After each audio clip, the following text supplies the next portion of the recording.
This is it. This is it, guys. Actually, after we make this video, I'm headed home about 2 hours away. But we did want to leave you all with a farewell and a couple of thank yous. Alright, so this is where we actually did our first YouTube video 3 weeks ago. And now it is coming to an end. So like she said, we want to kind of give you our takeaways and say goodbye. So, Miss Liana, what did you learn on this 3-week and 3-day journey? I think I've learned a lot. To keep it brief, I've learned that there's no one set definition of beauty. I learned that hearing the answers from everyone, it was interesting to just hear how, I guess how deep people went and how some people were, how different everyone was. There was no set answer. Everyone had a completely different answer, completely different feelings. Some people didn't even speak. They just danced or they said a poem or they sang, and I thought that was beautiful. I thought it was beautiful, just the scenery along this trip. Sometimes just sitting there just observing, that was beautiful.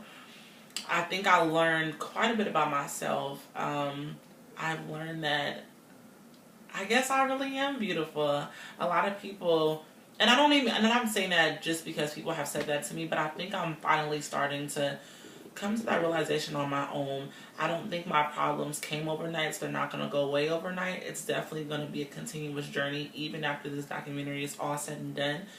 But I definitely think I'm at a better place than I was when I initially started.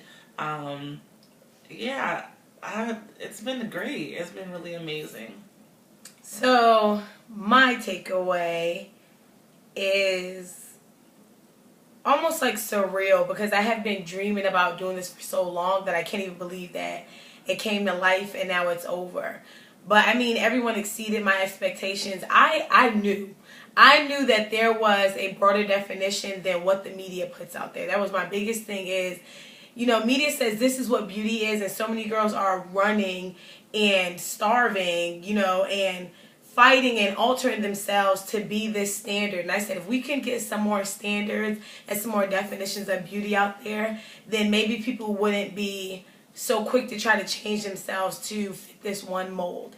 And everyone, they really proved me right. So many people had different definitions that wasn't surface, that wasn't like beauty is long hair. I'm sure that's a part of it, but that wasn't their go-to answer. And I don't think they was trying to impress us or give this answer that made them sound good. I think it really sincerely resonated with it.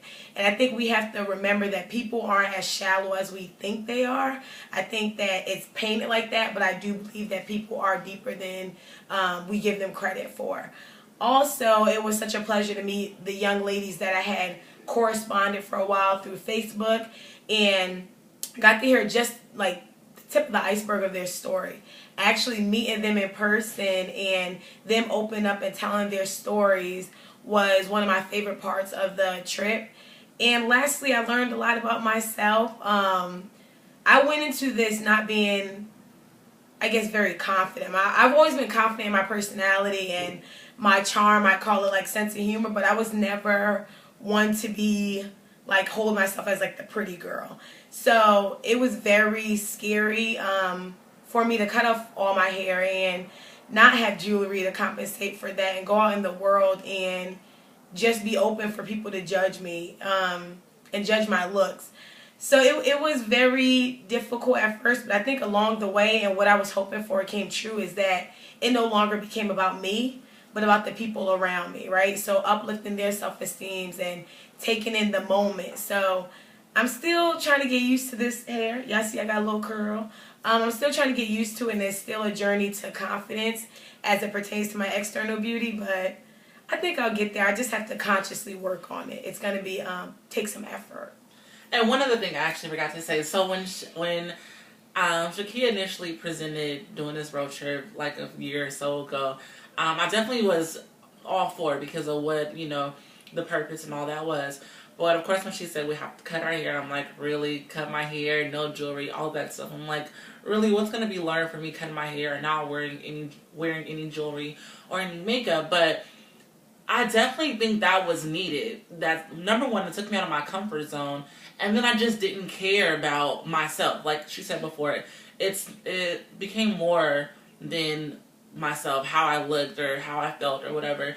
And I think being free from those things and going out and interviewing people were some of the most enjoyable experiences when I stopped thinking about myself and what I looked like and how my hair was. I just went out not caring. But yeah, I definitely think it was needed. It was needed and we succeeded. And a special thank you. Half the people will never see this, but I honestly want to thank every person that complimented me, complimented my hair. I mean, from Facebook to inboxes to texts to strangers on the street. I don't think you guys will never understand what that did for my self-esteem and how good that made me feel and how much I really took that in. Because like I said, you guys don't owe anything to me, and you didn't have to share the kind words you did. And I just thank you. I don't think you guys understand what that meant. So I'm getting a little teary-eyed. Never that. But yeah, thank you to everyone who watched, commented, subscribed. Yep. All that. Support. I'm really sad now. Now I have to go to work tomorrow. Back to real life, you all. But listen, for all you prayer warriors out there and those who don't pray, please make an exception and pray for us. This indeed will be a documentary. I'm speaking into existence. It will take a lot to edit, I'm sure. Pray for me. But we are very adamant in getting this story, this whole story as a whole, out there so you all can see the journey and experience like a piece of what we experienced. Because you won't be able to get it all, but a piece of what we experienced. So we are shooting for it to come to life. I don't know when, but one day, soon, Lord willing. That's all I got. We're dragging it out because we don't want to say bye. Bye. Peace and love.